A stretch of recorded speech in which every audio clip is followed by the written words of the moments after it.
টলিউডের জনপ্রিয় এক অভিনেত্রী এবার ঢাকাই সিনেমায়, তবে শুধু অভিষেক নয়, তিনি বেছে নিয়েছেন এমন এক চরিত্র যা নিয়ে শুরু হয়েছে তুমুল আলোচনা। কেন এত আগ্রহ এই সিনেমা ঘিরে? গল্পের ভেতরে লুকিয়ে আছে অন্ধকার এক বাস্তবতা।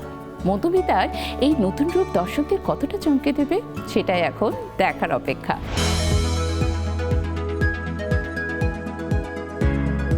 টলিউডের জনপ্রিয় এক মুখ এবার ঢাকাই সিনেমায়, তবে এটি শুধু একজন অভিনেত্রীর অভিষেক নয়। যে চরিত্রে তিনি অভিনয় করতে যাচ্ছেন সেটি ইতিমধ্যে তৈরি করেছে ব্যাপক আলোচনা। ঠিক কি এমন আছে সেই গল্পে?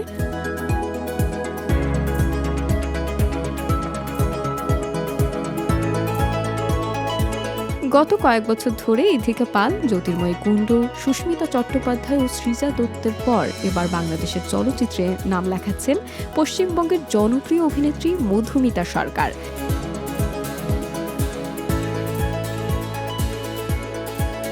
নির্মাতা মোহাম্মদ ইকবাল পরিচালিত নতুন সিনেমা গুলশানের চামেলিতে কেন্দ্রীয় চরিত্রে অভিনয় করবেন তিনি। বোঝে না সে বোঝে না ধারাবাহিকের পাখি চরিত্রে অভিনয় করে দুই বাংলার দর্শকদের হৃদয়ে জায়গা করে নেওয়া মধুমিতা এর আগে 2016 সালে মেঘবালিকা নাটকে মোশাররফ করিমের সঙ্গে কাজ করেছিলেন। তবে এবারই প্রথম বাংলাদেশের সিনেমার বড় পর্দায় তাকে দেখা যাবে। সিনেমার গল্প আবর্তিত হয়েছে রাজনীতি, ক্ষমতার অপব্যবহার এবং অভিজাত সমাজের আড়ালে লুকিয়ে থাকা অন্ধকার বাস্তবতাকে ঘিরে। গল্পের কেন্দ্রবিন্দু একজন যৌনকর্মী, যিনি কখনো অপরাধ না করেও ক্ষমতার নির্মম খেলায় বারবার শিকার হন।